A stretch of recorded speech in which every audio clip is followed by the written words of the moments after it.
Senhoras, senhores, queridas irmãs, queridos irmãos espíritas, jovens, nossos votos cordiais de muita paz. Friedrich Nietzsche, o extraordinário pensador alemão, pessimista e depressivo, escreveu com propriedade: louco é todo aquele que perdeu tudo, menos o direito de viver. Ao enunciar esse conceito, provavelmente Nietzsche fazia uma autoanálise e observava os conflitos que o atormentavam desde a infância e que o levou à loucura total, ainda relativamente jovem. Utilizamos do pensamento do emérito pessimista para fazermos uma análise a respeito das psicopatologias que se transformaram em transtorno pandêmico em nossa sociedade nos dias atuais. E, para tanto, iria recorrer a uma análise de personalidades célebres, retiradas de um velho tratado de psiquiatria. Por volta da Primeira Grande Guerra, celebrizou-se na França o padre Doual. Ele foi tão notável herói que, terminado o grande conflito mundial, ele recebeu das autoridades francesas as mais altas condecorações que jamais se haviam oferecido a uma personagem civil.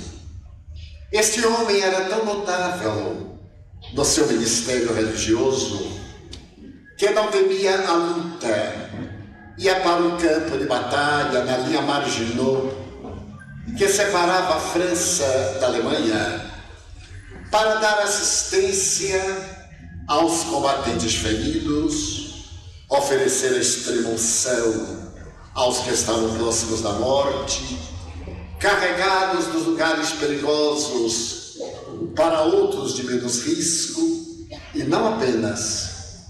Ele o fazia com os franceses, mas também com os inimigos. Este homem incomum, no entanto, nas horas da noite, ao invés de entregar-se ao repouso, era dominado por um transtorno de culpa que o vergastava cruelmente. E então, ele se iniciava-se, ora com cordas que atirava sobre os ombros, ora com ramos de vegetais espinhosos.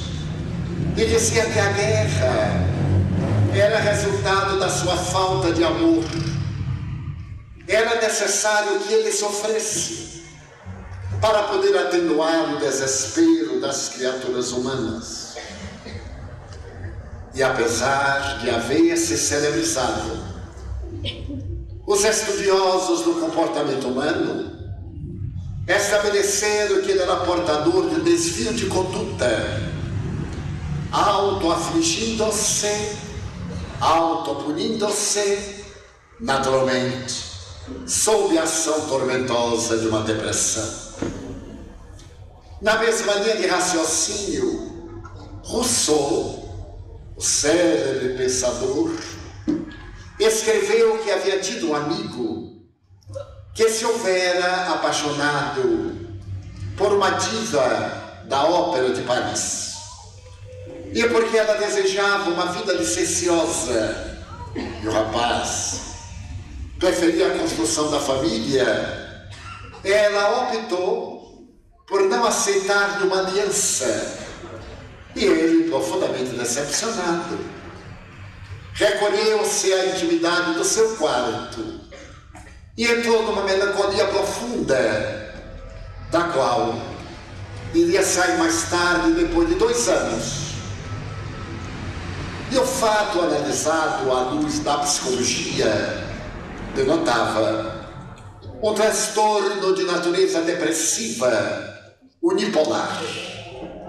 Mas, da mesma forma, na história da música, Franz Liszt apaixonou-se por uma jovem quando contava menos de 20 anos. A jovem procedia de uma família distinta, o que equivale a dizer rica, e o pai da moça, ante o jovem músico, negou-lhe a possibilidade de um matrimônio. Que poderia oferecer um músico a uma jovem acostumada à abastança, ao conforto, ao prazer? E Franz Liszt procurou a religião. Desejou ser sacerdote, fugir da realidade. Mas o seu religioso, o sacerdote amigo que o atendeu, percebeu que não se tratava de uma vocação, mas de uma fuga, e negou-lhe o direito de entregar-se à clausura. Então, Liszt recolheu-se à intimidade doméstica, fechou o quarto e ali ficou por 1 ano, em um estado quase de demência, até o dia que sua mãe casualmente abriu a janela e um quadrângulo de sol caiu sobre a cama e ele despertou do letargo e recuperou-se. A religião perdeu o religioso, mas a música foi abençoada por um grande romântico. Analisando-se a postura desse jovem, chega-se à conclusão de que, à semelhança do amigo de Rousseau, ele havia feito um quadro depressivo unipolar. Mas a história prossegue, porque viveu na Itália uma jovem que foi denominada como uma grande mística. Ela recusava-se a alimentar-se durante todos os dias. Ao máximo, ela aceitava um copo de leite ou um copo de suco de laranja. E a santa estática de Carrara tornou-se célebre, porque todas as sextas-feiras apareciam-lhe os chamados estigmas de Cristo, as marcas da crucificação. Cientistas da época, acreditando tratar-se de uma farsa, internaram a jovem de Caldara, e ela foi colocada num quarto absolutamente escuro, onde não tinha ideia do dia nem da noite. Apesar disso, toda sexta-feira apresentavam-se as chagas atribuídas à crucificação de Jesus. E os psiquiatras da época estabeleceram que não se tratava de nenhum fenômeno de natureza extrasensorial, mas de um transtorno de natureza esquizofrênica e histérica, no que se enganaram profundamente. Porque nenhuma histeria é capaz de estabelecer um fuso horário repetitivo sem que o eu consciente tenha qualquer ideia do passar do tempo e das horas. E durante 21 anos, alimentando-se frugalmente somente desse copo de leite ou daquele copo de suco de laranja, a santa estática de Caldara mantinha-se lúcida. E retornando à casa, filas imensas passavam-lhe pelo leito para poder receber-lhe qualquer bênção. Estamos diante de uma manifestação de paranormalidade. Da mesma forma que Voltaire, um dos pais da enciclopédia, poeta, teve a ocasião de dizer que no notável poema Henriade, toda uma parte ele escreveu em estado onírico, enquanto dormia e sonhava. Mas esse fenômeno de natureza transpessoal de Voltaire não lhe pertence exclusivamente, porque Daudet, o extraordinário escritor francês, que se celebrizou pelo livro Cartas a Júlia e Cartas do Meu Moinho, confessava que as escrevia enquanto dormia e sonhava.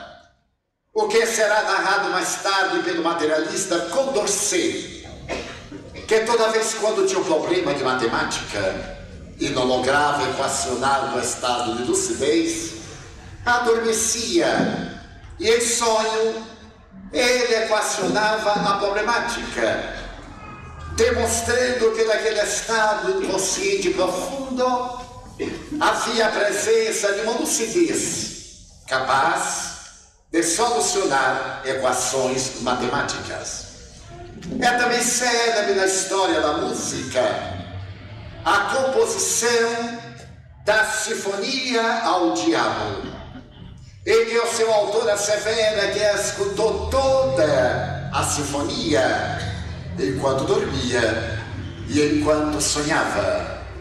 Nós hoje possuímos a Divina Comédia absolutamente completa, porque depois da morte de Dante Alighieri, que havia publicado somente em parte o Inferno e o Purgatório, o seu filho Jacopo teve um sonho no qual o pai lhe apareceu e pediu-lhe que fosse à sua casa. E ali na sala de jantar estaria uma esteira na parede que ele deveria remover. E por detrás da parede havia um cofre, dentro do qual estavam os 13 cânticos do céu. O jovem desperta e vê ainda a imagem do pai em neblina diluindo-se. Ele vai imediatamente à casa do seu advogado e, acompanhado por esse amigo querido, encontra o cofre, as 13 páginas maravilhosas em que a Divina Comédia atinge o seu clímax, porque o Inferno e o Purgatório são a viagem de desdobramento espiritual desse grande poeta florentino, guiado pelo espírito de Virgílio, o poeta latino. Mas o céu é o cântico glorioso em que ele vai conduzido pela amada Beatrice. Graças a esse fenômeno mediúnico, narrado por Boccaccio, nós temos a certeza inabalável da sobrevivência da alma. E é exatamente essa sobrevivência da alma que vamos encontrar nas páginas mais recuadas da história da humanidade. Na história da Babilônia, por exemplo, Nabucodonosor, o mais notável rei da sua época, casado com Semíramis, em homenagem a cuja mulher ele ergueu os fantásticos jardins egípcios, considerado uma das 7 maravilhas do mundo, periodicamente era tomado de uma fúria e naquele estado dizia ser um cavalo. Saía pelos jardins pastando como se fosse uma animalia. Ainda na Babilônia, mais tarde, nós vamos encontrar em um grande banquete do último rei aparecer na parede 3 palavras no idioma hebraico: manem, tessem, farem.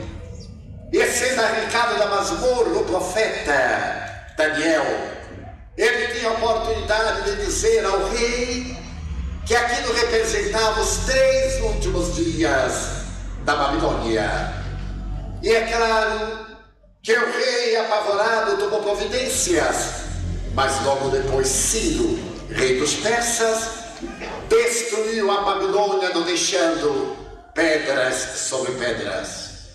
Se remontarmos à Bíblia, não podemos esquecer dos transes tormentosos do rei Saul, que era portador de uma depressão bipolar. Tanto caía na melancolia profunda, como era levado à exaltação mortífera quando mandava assassinar as pessoas. E nesse estado tormentoso, ele somente se acalmava quando Davi, tangendo a lira ou tocando a flauta, apresentava os salmos, sendo então a primeira experiência musicoterapeuta da humanidade. Ainda esse mesmo rei Saul terá a oportunidade de procurar a pitonisa do Endor para pedir-lhe que trouxesse de além da morte o espírito de Samuel, o último dos juízes, porque ele desejava uma consulta. E a sensitiva redarguiu: mas eu não posso fazer isso, porque o rei decretou de morte aquele que evoque a alma dos mortos. Ele estava vestido humildemente de pastor, mas ela olhando disse: mas você é o rei. E ele lhe disse: desde que eu sou o rei e estabeleci a proibição, eu a libero, para que me traga de além da morte a Samuel. E nesse momento, veio o notável fenômeno de materialização luminosa.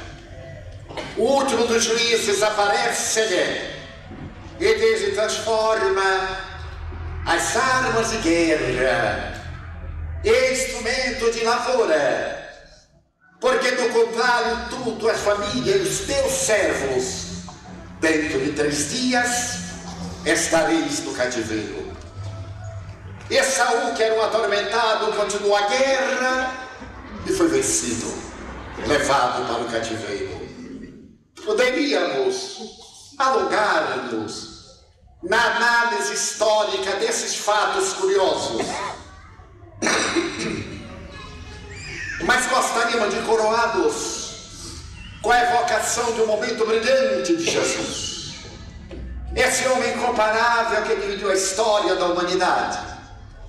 Quando, estando ele caminhando pelo vale do Esdrelon, galgou uma montanha qualquer, que ficaria celebrizada mais tarde com o Monte do Tabor, ou Monte da Transfiguração.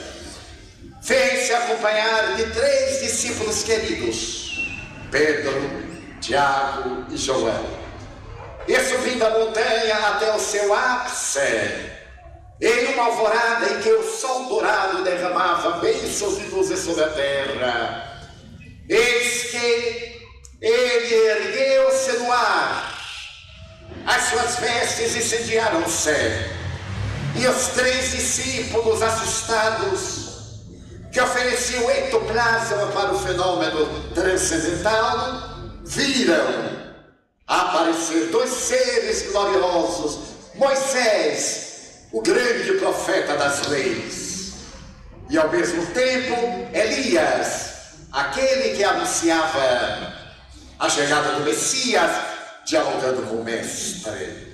É fascinante notar que Elias havia desencarnado fazia mais de 600 anos, e se reencarnara como João Batista, que desencarnara menos de 15 dias na fortaleza de Masqueros, assassinado por Herodíades, que atendeu ao apelo de seu coração revoltado e impôs ao governante que pedisse a Salomé a cabeça daquele que condenava sua vida incestuosa. Ali estava renascido na figura de Elias, o preparador dos grandes caminhos. E se é verdade que Moisés havia proibido as evocações e não as comunicações espirituais, o fato de ele estar comunicando-se era a maneira mais evidente de anular aquele gesto de soberania e de bom senso para impedir que as pessoas frivolamente fiquem perturbando os espíritos, chamando-os para oráculos e consultas vulgares a respeito de questões de somenos importância. E aquela cena fascinante do mestre sendo acolitado por dois grandes dirigentes do povo hebreu, de tal maneira impressionou aos 3 discípulos, que Pedro lhe disse quando se fez o momento natural: Senhor, erguemos aqui 3 cabanas, uma para ti, outra para Moisés e outra para Elias, e fiquemos em contemplação. Mas o mestre viera para enxugar as lágrimas dos sofrimentos terrestres. Numa colocação poética, a montanha é o lugar em que nós sintonizamos com Deus. É o lugar do silêncio, da reflexão. O oxigênio é mais puro, os perfumes são mais sutis. No vale, na planície, as águas pútridas acumulam-se. Os pântanos emitem miasmas destruidores. Ali as pessoas confundem-se nesse terrível conflito das suas paixões.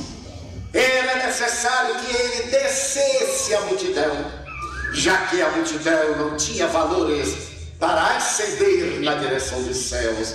E ele desce a montanha e mistura-se a multidão no vale, na planície do Esdrelon. Quando os discípulos perguntam: então, tu és o Messias? Não é necessário que antes de vir o Messias venha o Elias? E então Jesus redarguiu: sim, mas o Elias que havia de vir já veio, este que esteve aqui. E eles entenderam que aquele João Batista era a reencarnação de Elias.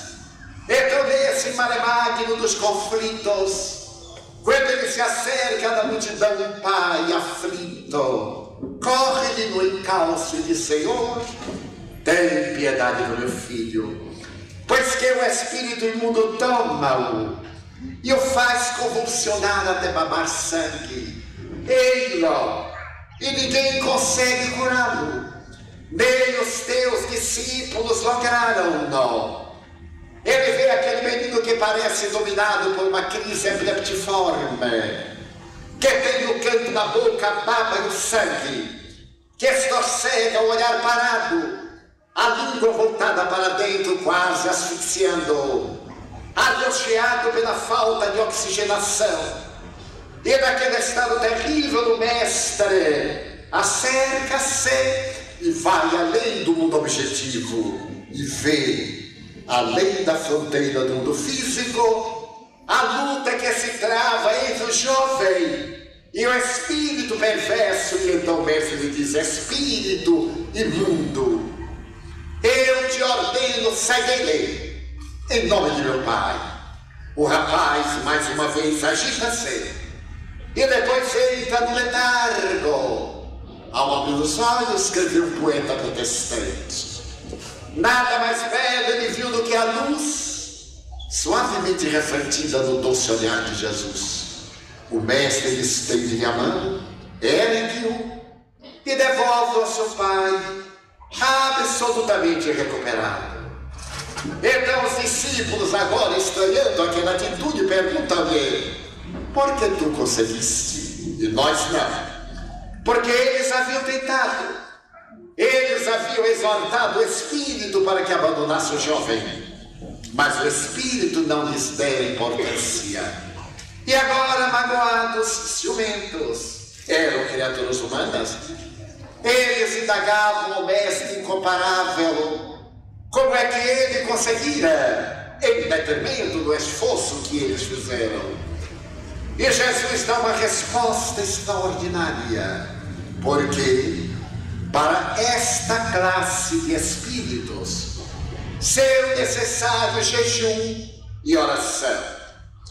Mais tarde, as religiões que se derivaram do cristianismo levaram ao pé da letra o ensinamento do mestre e estabeleceram que o indivíduo que jejua, que se mortifica, que faz o sacrifício, adquire valores de natureza ética, o que não é verdade. Aquele que jejua pode ficar anoréxico, jamais moralizado. Jejum não se referia ao jejum labial, mas a um jejum muito mais grave, ao jejum dos atos morais perniciosos. Porque qualquer um de nós pode jejuar largas semanas, durante um período, 2 em um que outro dia. Isso vai ajudar-nos a emagrecer. Mas no jejum moral, a maledicência, ao orgulho, a ganância, a mentira, a traição, a sórdida conduta da sensualidade, esse jejum é aquele que dá valores ético-morais, que dá autoridade ao indivíduo. É o jejum que os espíritos respeitam. E orar, as religiões criaram mantras, jaculatórias, os rosários imensos e intermináveis, quão inúteis, porque ninguém é capaz de rezar 12 terços pensando em Deus, porque não há capacidade mental em ninguém na Terra de concentrar-se mais de 5 minutos em uma ideia. Os grandes meditadores somente conseguem fixar a mente entre 3 e 5 minutos. E quem duvidar, é muito fácil. Pegue um relógio que tenha ponteiros de segundos e faça uma experiência. Fica olhando o ponteiro e dizendo: eu estou olhando o ponteiro rodar, quero ver quanto tempo o ponteiro vai rodar. Eu estava lá em casa pensando outra coisa. Porque a nossa mente, já dizia Buda, 580 anos antes, é um macaquinho louco que fica pulando de galho em galho. A nossa capacidade de concentrar é mínima. Nós vamos saltando de ideia em ideia e formando um conjunto. Daí é muito comum nós ouvirmos uma coisa e narrarmos outra totalmente diferente. E quando aquele que é acusado de haver dito isso fala: mas eu não falei isso, tenho certeza. Mas a pessoa estava pensando numa coisa diferente. E é como não ouviu tudo, completa com a sua própria imaginação. Então orar não é dizer preces longas, como assevera Allan Kardec, o nobre codificador, recitativos. O verbo orar vem do substantivo latino os ores, boca. Orar é abrir a boca da alma, segundo Bertoldo Rodin, para esvaziar-se de ego e plenificar-se de Deus. Então o ato de orar não é dizer palavras, embora elas nos induzam à concentração. Quantos de nós oramos o Pai Nosso, Santo Céu santificado, pensando outra coisa? É automático. Orar é abrir-se a Deus e numa expressão mais lenta e mais lata. É agir no bem. Mais ora, quem mais ara. Leon Tolstói, o notável escritor russo, conta que certo dia um sacerdote ortodoxo passava pelo campo e encontrou um mujique, um lavrador, trabalhando a terra. O sacerdote, no alto da sua empáfia, voltou-se para o jovem e disse: jovem, abandona o arado e vem comigo à igreja orar. Ao que ele redarguiu: não posso, eu estou arando. E o sacerdote meditou um pouco e respondeu-lhe: e fazes muito bem, porque arar é orar. Então o conceito de Jesus era para que o indivíduo jejuasse dos maus costumes, estabelecesse uma ética de boa conduta e tornasse a sua vida um relicário de ações nobilitantes. Madre Teresa de Calcutá entregava seu trabalho da oração Mas quem lhe havia dito? Os lábios que ajudam e as mãos que socorrem oram muito mais do que aqueles que recitam preces. Então é natural que Jesus houvesse dado uma recomendação que Allan Kardec irá sintetizar na célebre frase: fora da caridade não há salvação. Equivale dizer que a caridade é a luz bendita da ação do amor direcionada à criatura humana torpe e necessitada. Mas esse introito para fazermos uma breve análise dos grandes tormentos que se abatem hoje sobre a sociedade. Somos unânimes em reconhecer que vivemos um momento de transição moral, religiosa, sociológica, econômica, de valores. Vivemos em uma sociedade tecnicamente preparada pelos recursos notáveis da ciência e da tecnologia de ponta. Uma sociedade que tem a possibilidade de viajar até a Lua, mas que também colocou nas ogivas nucleares dos foguetes as bombas atômicas de alta destruição, que nos deu o conforto da geladeira e do ar refrigerado, mas também a ameaça da guerra química ou da guerra bacteriológica capaz de destruir a Terra. Faltou a nossa evolução para o ciclo ético, e essa cultura rica de coisas é vazia de sentido existencial. As estatísticas da Organização Mundial de Saúde são alarmantes. Existem nesse momento na Terra diagnosticados 400 milhões de depressivos. E no ano 2020, dentro desse ritmo, a segunda causa mortes na Terra será o suicídio, que já é a quarta causa mortes. E a depressão será o primeiro fator inutilizado no indivíduo de uma vida útil. Por quê? Porque nós perdemos o sentido existencial. O vazio toma conta de nós. A morte dos ideais. Qual é a ética moral vigente? Quando nós vemos o suborno onde não deveria existir, a degradação moral das casas das leis na terra, não é privilégio do Brasil. Porque onde está a criatura humana e estão as suas misérias e as suas grandezas?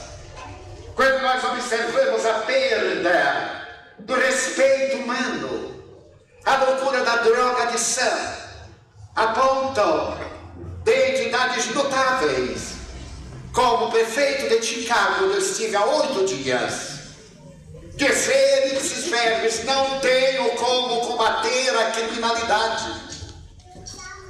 Tenho que fazer aliança com chefes das gangues.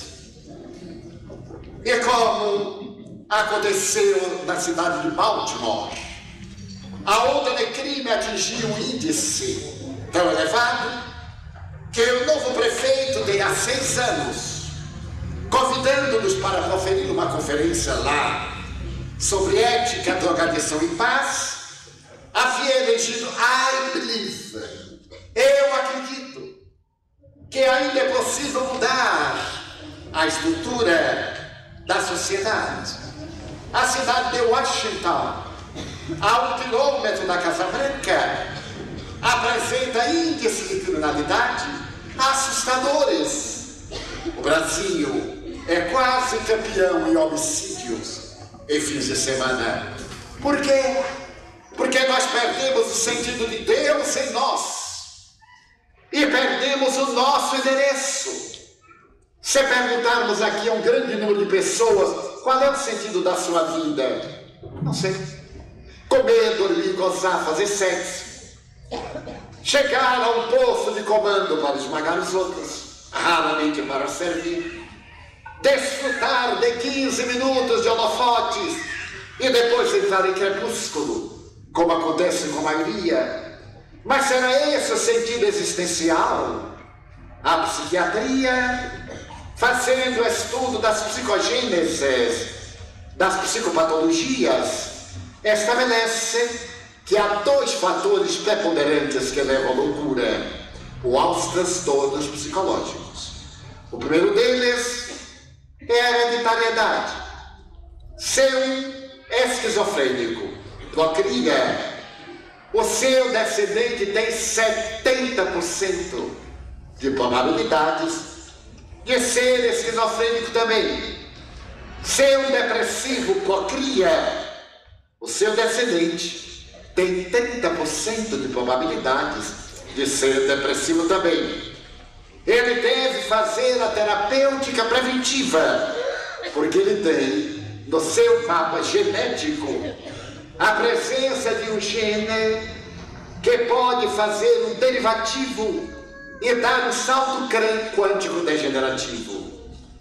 Então a hereditariedade é fator primacial.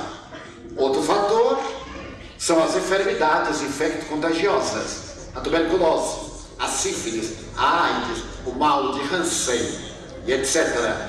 As enfermidades degenerativas, mal de Alzheimer, síndrome de Parkinson e etc. As sequelas dessas enfermidades levam a transtornos de natureza psiquiátrica ou psicológica. Mas existem outros, esses são internos, endógenos, e existem aqueles exógenos, externos, que são chamados fatores de vida. Então esses fatores de vida são a solidão, a ansiedade, o medo e naturalmente os nossos conflitos ancestrais, a culpa. Nós somos uma sociedade que tem culpa. A maioria de nós vive sempre conjeturando e considerando-se culpado, e quando não é culpado, culpando os outros. Se ele vai andando e escorrega, a culpa é de que jogou a casca de banana, ou do operário que fez o passeio um pouco mais alto, um pouco mais baixo. Não é a sua desatenção, é a transferência do seu conflito para jogar nos outros. E a solidão? Nós somos uma sociedade de solitários e por isso não somos solidários. Somos solitários a um, pessoas sozinhas, solitários a dois, dois solitários que se casam para não resolver o problema do outro. E então eles vivem juntos na mesma casa, dentro até na mesma cama, mas eles são dois solitários. Pensaram que assim resolveriam o problema, mas são egoístas. Não resolver o seu problema, como vai resolver o problema do outro. E temos os solitários em conjunto, aqueles que fazem parte do cotidiano. Esse é um fator que nos leva inevitavelmente à depressão. Carl Gustav Jung asseverava: nenhuma pessoa humana é capaz de viver com saúde emocional se não tiver um sentido, um objetivo da sua vida. Já notaram, por exemplo, a depressão dos aposentados? A pessoa trabalha 35 anos e de repente aposenta-se, acostumada a levantar 5 ou 6 da manhã, preparar-se, correr, pegar a condução, ir ao trabalho, voltar à noite estafado. Amanhã levanta: meu Deus, eu estou aposentado, que maravilha! Mas não tem nada que fazer. A princípio vou arrumar a coisa, vou arrumar a casa, vou dar um jeito dos papéis, até vou lá no centro dar uns passezinhos, vai fazer uma caridade. Mas na outra semana levanto, o que é que eu vou fazer? Aí fica em casa. E mulher de aposentado fica neurótica, porque ela liga o fogão, ele vai e desliga para economizar o gás. Ela acende a luz, ele vai e apaga. Ele não tem o que fazer, ele fica atrás dela. Então a melhor receita para a mulher de aposentado: manda para o centro espírita. Para ele presidir no centro espírita, para ele arrumar cadeiras, para ele receber pessoas. Porque ninguém pode viver sem um objetivo, sem uma meta existencial. Então a vida perde o seu sentido. Então nós necessitamos de redescobrir o valores éticos, a bondade, a alegria de viver, o sorriso, a satisfação de ser gente. Diariamente, quando eu abro a janela do quarto em que eu durmo, na mansão do caminho, eu digo, meu Deus, eu estou vivo na carne. Porque aos 85 anos, para morrer, a gente só vai descobrir meio-dia depois. Eu digo, meu Deus, eu estou vivo, que maravilha! Aí eu sorrio bem, e a irmã morte fica olhando e diz assim, vá de reto, Satanás. E eu continuo a minha trajetória. Então é necessário ter um objetivo, porque quando temos um objetivo, não temos tempo para a depressão, nem para morrer. A morte chega tão desesperada que nos vê ativos, assim, deixa eu pegar outro, e vai pegar um que está acomodado, na praia de Itapuã, lá na rede, com o seu whiskyzinho que eles dizem que não faz mal a ninguém, mas dá câncer. Então, é necessário que a nossa vida tenha um sentido. E é aí que surge a figura incomparável da religião espírita, que nos vem dizer que nossa vida tem um sentido psicológico. A conquista da saúde integral. A saúde física, a emocional e a psiquiátrica. Mas também vem colocar na psiquiatria um terceiro fator psicogenético. O de psicogênese é o fator denominado obsessões. Coube a Allan Kardec esse mérito, esse sábio filósofo e cientista, conforme está exarado no Livro dos Médiuns, no capítulo 23, nem toda loucura é loucura. Na maioria das vezes, aqueles que vemos nos sanatórios psiquiátricos são obsediados. A obsessão é, portanto, uma síndrome que nos leva a transtorno de comportamento psicológico, depressão, distúrbio do pânico, esquizofrenia, autismo e quaisquer outras manifestações de desequilíbrio espiritual. Como? Desde que a vida é indestrutível e o ser é imortal, aqueles atos que caracterizam a nossa existência, o orar, porque o ato negativo também é uma prece perturbadora, eles são o nosso sinal de alforria ou de escravidão. Desencarnamos, mas não nos libertamos do que somos. Cometemos um crime, um delito, ninguém sabe, mas nós sabemos. O importante não é o povo saber, embora nós demos muito valor a isso. O importante é de nós sabermos. E se nós sabemos, reencarnamos com a culpa. E aquele que foi a nossa vítima vai atraído até nós e começa a cobrança perturbadora. Como são os espíritos, as almas dos homens que viveram na terra? Nem santos, nem demônios. Apenas seres humanos sem a matéria, como o corpo sem a indumentária exterior. Nem todos são capazes de perdoar, de deixar no esquecimento os males que lhe foram feitos. E porque ainda são perturbados e estão atrasados, eles cobram, eles perseguem, eles sitiam a casa mental. E através da telepatia, a princípio, depois da semi-incorporação a longo prazo, e por fim da subjugação, transtornam-nos os neurônios cerebrais.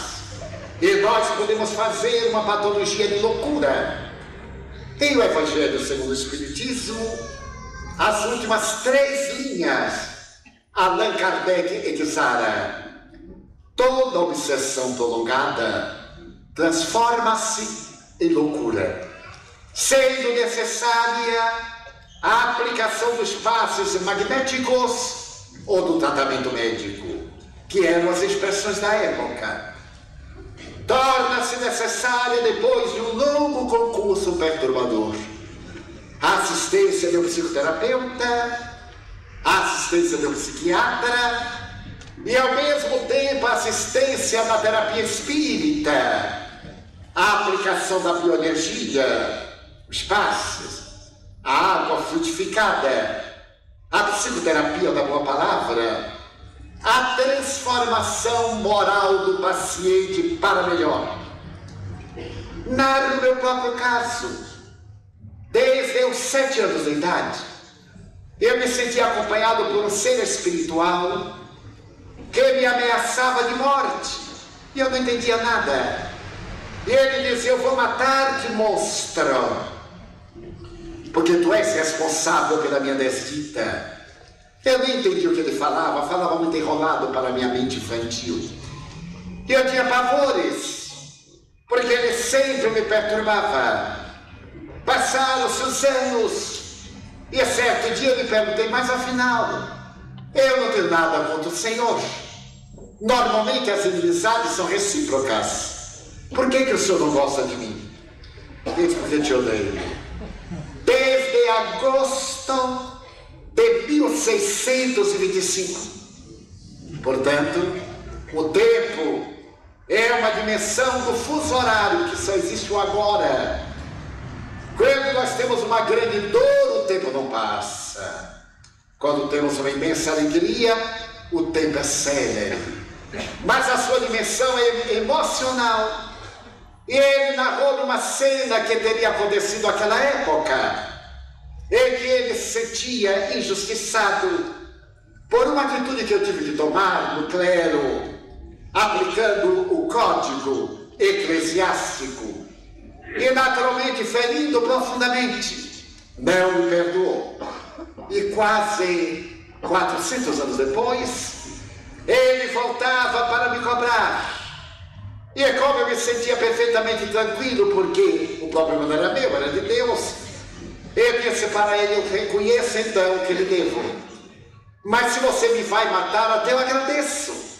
E um dia ele perguntou: por quê? Primeiro, eu fico livre de você, porque quando eu desencarnar como sua vítima, eu me torno bom, mas não vou lhe perseguir. Você vai ficar doente no ódio, vai ficar infeliz na perseguição, e eu ótimo, no reino dos céus, escutando harpas paraguaias.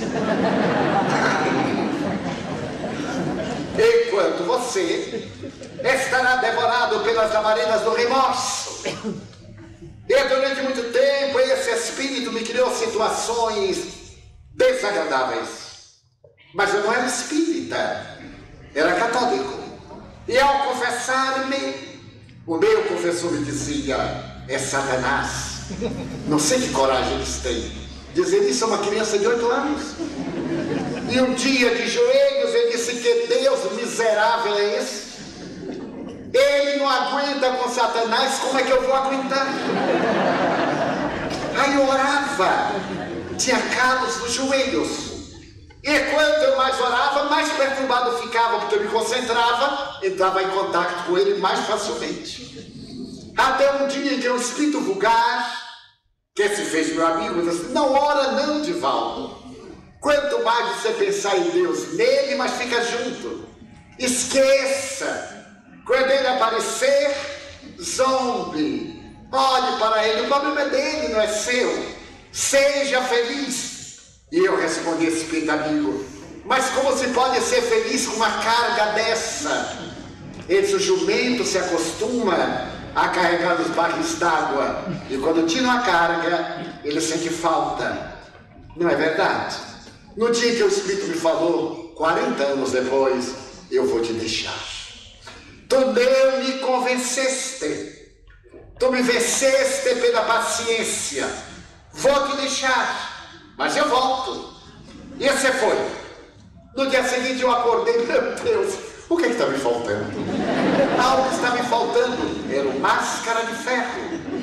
Ele havia desaparecido, eu o chamava o Máscara de Ferro, porque eu havia assistido na adolescência um filme a respeito da grande peça O Máscara de Ferro, do rei que foi preso na ilha Dif, em Marseille.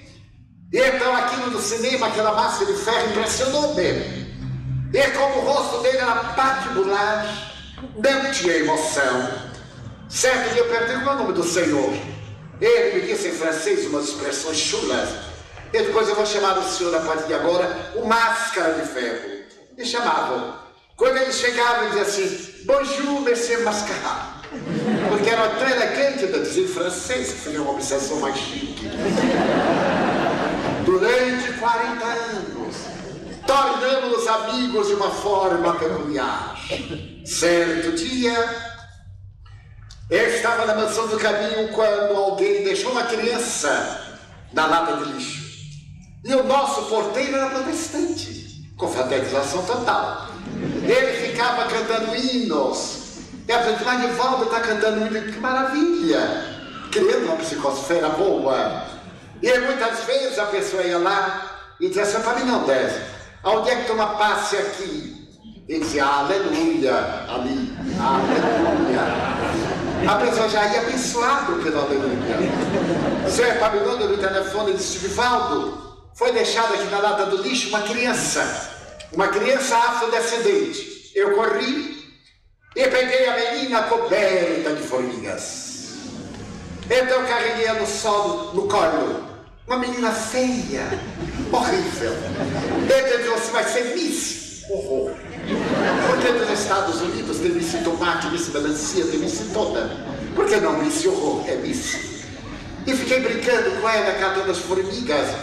Enquanto eu trazia da portaria a casa grande, as crianças vieram correndo e eu erguei a minha cabeça, defronte de mim a uns 10 metros, o Máscara.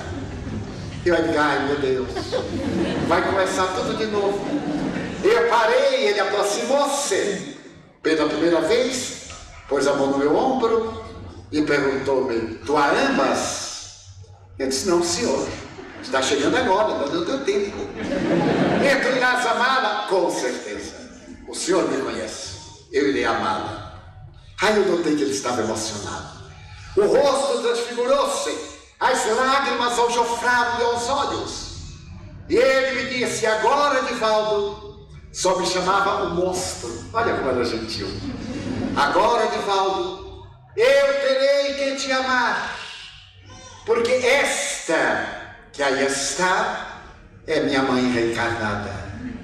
E eu terei que te amar para que tu a ames. Eu recordo-me como se for agora. Eu olhei para ela e disse assim, ué, então é sua mãe? Eu disse, é. Mãe, eu vou descontar 40 aninhos. Você não vai fazer isto. E por que não? Porque o senhor teve o direito de fazer comigo, eu não tenho que fazer com ela, que é sua mãe. Eu adorava, nunca maltratei uma criança. Mas eu não posso negar que algumas vezes eu adorava dar um beliscão de caranguejo. Ninguém sabe como é. Os 2 dedos assim, aí que pega e tosse. Aí a criança dança balé. Não maltrata, não deixa marca. E tinha lá uns que quando vinha, chega aqui, chega o braço. Tio, não aperte muito, não, é só porque eu acho lindo. Ela vai tomar uns beliscões. Eu vou lhe dizer, em homenagem a seu filho. Ele disse, não faça isso, que o senhor sabe que eu não farei. Ficou meu amigo até hoje. E agora, nesse momento, ele assim, aqui está conosco, assim, narre a nossa experiência. Quem era o obsessor e quem era o obsidiado. E ele diz, ele era o obsidiado pela mágoa, que é o maior obsessor da criatura humana, pelo ódio, que é o mais terrível adversário, pela falta de compaixão, que é o inimigo atroz. Porque Jesus não quer a morte do pecador, ele quer a morte do pecado. Ele não deseja que nós combatamos o individual, mas não é necessário ser conivente com o individual. Nós reagimos à sua ação malévola, mas respeitamos o indivíduo, que é alguém que merece compaixão. Então as perseguições espirituais pululam em nossa sociedade.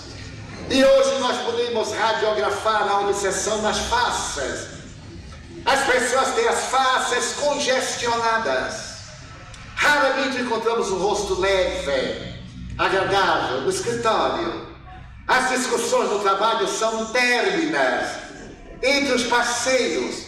O marido chega, o companheiro à casa, diz, mas que dia péssimo. E a mulher diz assim, é chegar em casa, o dia é péssimo. Da rua é uma alegria enorme, mas chegou em casa, e sucessivamente. Desde quando nós deixamos de conversar só para discutir? Já notaram que não conversamos mais, discutimos? E quando perguntamos uma coisa a alguém, nós já temos a resposta pronta e queremos que concorde conosco? Comigo se dá muito. A pessoa vem e me diz, Divaldo, o que o senhor acha de tal coisa? Então eu expresso o meu pensamento. E ela diz, não, mas eu acho que está aqui te perguntando. Continue achando e deixa a minha opinião. Mas, não, você não vai me convencer da sua ideia, você que perguntou. Passe bem e fique em paz. Então necessitamos de fazer uma volta a Jesus, de buscar o Evangelho, de reler as parábolas, de mergulhar nas lições notáveis desse homem, capaz de dar sentido à nossa vida. A moderna psicoterapia, a partir de Viktor Frankl, em Viena, nos anos 50, quando ele lançou a logoterapia, a terapia do sentido, o Evangelho adquire uma beleza ímpar como terapêutica. Da atualidade, a sua grande discípula, a doutora Elizabeth Lucas, psiquiatra, psicanalista de Berlim, recomenda para depressão parábolas de Jesus. Se há aqui algum deprimido, e deve haver no mínimo uns 200, pegue a parábola do filho pródigo, leia, medite, e diga, eu sou o filho pródigo que ainda não voltou para casa, que saí para uma terra distante, para gozar, para investir nos dons que meu pai me deu. E agora a vida está dura, a escassez, ao estio. Estou quase como o suíno deles me alimentando. Eu necessito de voltar à casa paterna. E faça a sua volta, verá que ao realizar essa volta, os braços do amor estão aguardando por você. E uma voz muito dúlcida lhe dirá no âmago do coração, meu filho, alegra-te. E nós vamos dizer, eu pequei, alegra-te. Eu não te pergunto por quem és, mas o que é que tu queres de mim, pelo teu amanhã. O que foste é passado, mas o que podes fazer de ti a partir de agora, isso é que a mim e a ti nos interessa.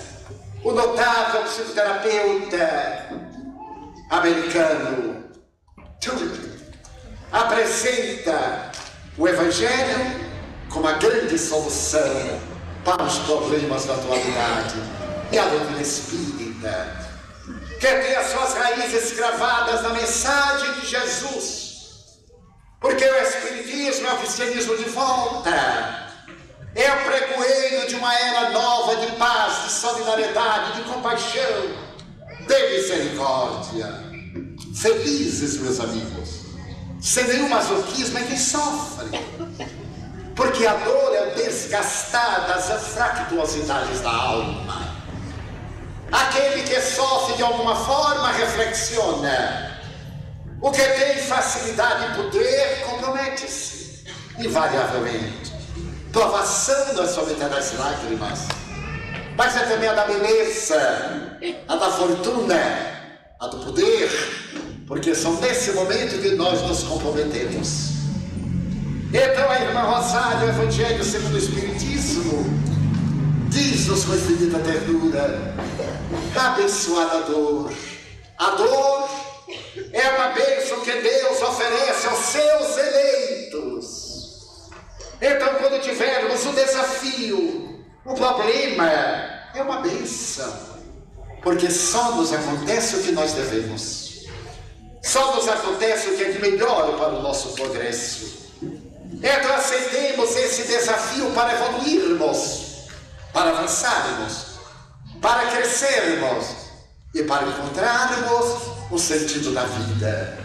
Se lograrmos encontrar um objetivo, seremos capazes de encontrar a saúde integral, viajando para dentro, fazendo a trajetória de Carl Gustav Jung na busca da autoconsciência. Eu vejo pessoas em nossas fileiras preocupadas em converter os outros, preocupadas em curar os outros, todas doentes. Não se preocupam na autocura, da sua melhora. Quantas vezes me chegam perguntas depois do seminário: o que é que eu posso fazer para convencer fulano? Nada. Procede bem. Porque você procedendo bem, o outro nota. Mas você falando bem, procedendo mal, o outro também nota. Então a nossa grande pregação é através dos atos. Claro que demora, porém o ato vale mais do que 1 milhão de palavras. É capaz de mudar, como ensina Emmanuel, o mentor que foi de Chico Xavier. A palavra deslumbra, o fenômeno arrasta, mas o exemplo conduz e modifica o indivíduo. Então todos estamos mergulhados neste oceano de violência.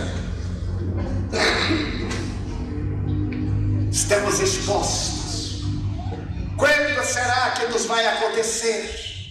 A questão hoje, dizem os sociólogos, será que vai me acontecer? Não é a pergunta certa. Quando é que me vai acontecer? Porque acontece de um momento para o outro. É necessário então que nos equipemos de amor para não nos armarmos de reação.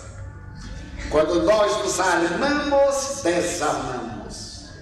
Quando nós amamos, desarmamos. Então que nossa vida seja um evangelho de feitos. Que voltemos à simplicidade das coisas belas, sem abandonar a tecnologia. Blaise Pascal chamava le paride de cœur, o espírito do coração, da gentileza, da finesse. Voltarmos a esse espírito de ternura, porque tudo na terra é transitório. Trânsito e glória ao mundo. Tudo na terra, da glória do mundo, é tão transitório que nós somos convidados a, mesmo nesse transtorno analisado por Nietzsche, ter direito à vida e trabalharmos para recuperarmos a emoção. Com a emoção podemos trabalhar a mente, e com a mente e a harmonia podemos equipar o nosso organismo daquela saúde necessária à nossa anatomofisiologia, à nossa vida orgânica. Então a nossa mensagem desta noite é um convite à reflexão. Seja você aquele que ama. E recordo-me de um grande mestre sufi, que era a paciência, a resignação em pessoa. Certo dia, um homem de mau caráter resolveu desafiá-lo na escola em que ele lecionava solidariedade. E o Brutamontes, diante dos seus discípulos, sua família, disse-lhe coisas pesadas, ameaçou surrá-lo, e ele ficou sereno ouvindo. E o homem partiu para ameaças mais rigorosas, chegou mesmo empurrado, e ele permaneceu impassível, até que o homem cansou e se foi, porque quando não quer, dois não brigam. Então os alunos ficaram estarrecidos. Mas mestre, o senhor não reagiu? Não. A função da minha vida não é reagir. Reage o animal, pisa-se-lhe na pata, ele morde ou esconceia. O ser humano age. Eu vi que ele estava doente. Eu vi que ele era um psicopata. Eu vi que ele estava no surto.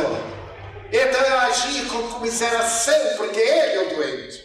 Ademais, se alguém me dá um presente, eu aceito se quiser.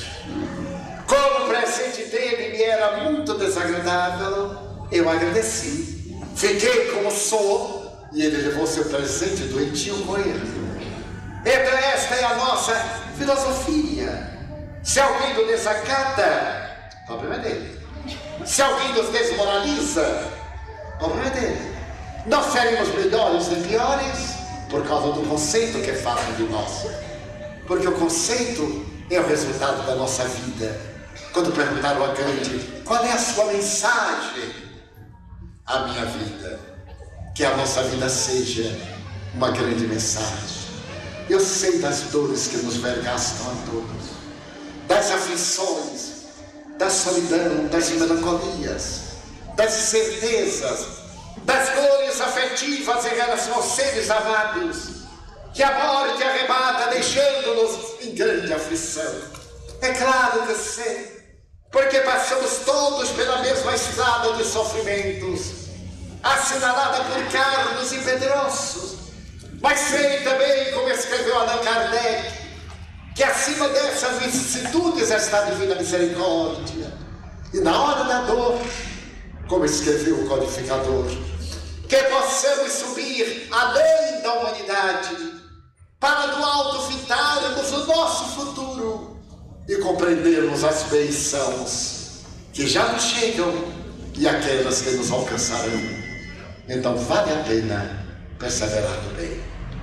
O grande desafio, mesmo que tenhamos o transtorno do padre Duane, a depressão do amigo de Rousseau, ou o drama do jovem músico Franz Liszt, não esquecermos da Santa de Caldara, desses espíritos nobres e afetuosos, que nos acompanham, que nos dão cobertura e que repetem diariamente a palavra de Jesus. Ó vós, que estáis aflitos e desolados, tomai sobre vós o meu jugo e recebei de mim o meu fardo, porque suave é meu jugo e leve é meu fardo. Vinde a mim e eu vos consolarei. Então diremos, Senhor, embora as dificuldades que nos atormentam, os convites à reflexão, nós somente temos o que agradecer, e são tantas as bênçãos que não nos atrevemos a pedir. Então nós dizemos muito obrigado pelo que nos deste, pelo que nos dás, pelo ar, pelo pão, pela paz. Muito obrigado pela beleza que vemos no altar da natureza, pelos meus olhos que me permitem ver a terra, o céu, o mar, a ave que voa ligeira pelo céu de mil, e se dentro da terra verde salpicada de flores em tonalidades mil. Muito obrigado, Senhor, porque eu posso ver meu amor, mas diante da minha visão pelos cegos eu formulo uma oração, porque eu sei que depois desta linda na outra vida, eles também enxergarão. Muito obrigado pelos ouvidos meus, que me foram dados por Deus, ouvidos que ouvem o tamborilar da chuva do telheiro e a doce melodia do vento nos ramos do olmeiro, as lágrimas que choram os olhos do mundo inteiro, a música do povo que desce do morro na praça a cantar, a melodia dos imortais que se ouve uma vez e não se esquece nunca mais, a voz melodiosa que anora a melancólica do boiadeiro e a dor que geme e que chora no coração do mundo inteiro. Pela minha faculdade de ouvir, pelos surdos eu te quero pedir, porque eu sei que depois desta prova, na vida nova, eles escutarão. Muito obrigado, Senhor, pela minha voz, mas pela voz que canta, que alfabetiza, que ilumina, que legisla, que taldeia uma canção, e que o teu nome profere com dúlcida emoção. Diante da minha melodia, eu quero rogar pelos que sofrem de afasia. Eles não cantam de noite, eles não choram de dia. Oro por eles, porque eu sei que depois desta dor do teu reino de amor, eles também cantarão. Obrigado pelas minhas mãos, mãos que aram, mãos dos adeuses, mãos que trabalham, mãos que ajudam, que semeiam, mãos que tiram a angústia, pelas mãos que apertam, mãos mãos de sinfonias, de psicografias, de cirurgias, mãos de poesias.